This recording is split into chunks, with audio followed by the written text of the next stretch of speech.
Hello મિત્રો, જય શ્રી રામ, જય દ્વારકાધીશ. કેમ છો? મજામાં? આપણે આજે આવી ગયા છીએ દુકાને. કેમ કે કોને ખબર, હમણાંથી વરસાદ છે ને તો સાઈડ ઉપર કામ કાંઈ થતું નથી. હાલ આપણે દુકાને કામ કરવાનું છે. કેમ કે સાઈડ ઉપર જાય તો વરસાદ નડે, કાંઈ કામ થાય નહીં. હાલ આપણે દુકાને જો આ રીતનું કામ કરવાનું છે. આજે સ્ટેન્ડ પડ્યા છે ને, આજે આપણે સોકટા બનાવ્યા છે. એ પીપાવાવ કંપનીના સોકટા છે. આની ઉપર સામાન લઈને એને ક્રેનથી સામાન ઉપાડવાનો હોય.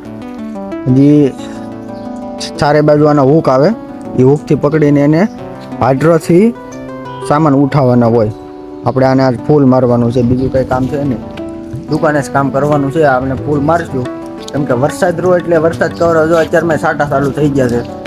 વરસાદ જો કે રાજુલા હું આમ તો આખા ગુજરાતમાં બધે બહુ જ વરસાદ છે.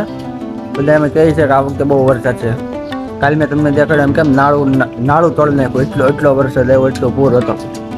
એટલે આજ તો દુકાને કામે જઈ, બાકી કામ કરશું ને જ્યારે વ્યાજ આવો. વરસાદ હોય ને એટલે કામ ન થાય. કેમ કે આ કામ જ એવું છે, વેલ્ડિંગનું લાઇટનું કામ રહ્યું એટલે આપણે ધ્યાન રાખવું પડે. બાકી મળીએ બીજા બ્લોગમાં. જય શ્રી રામ.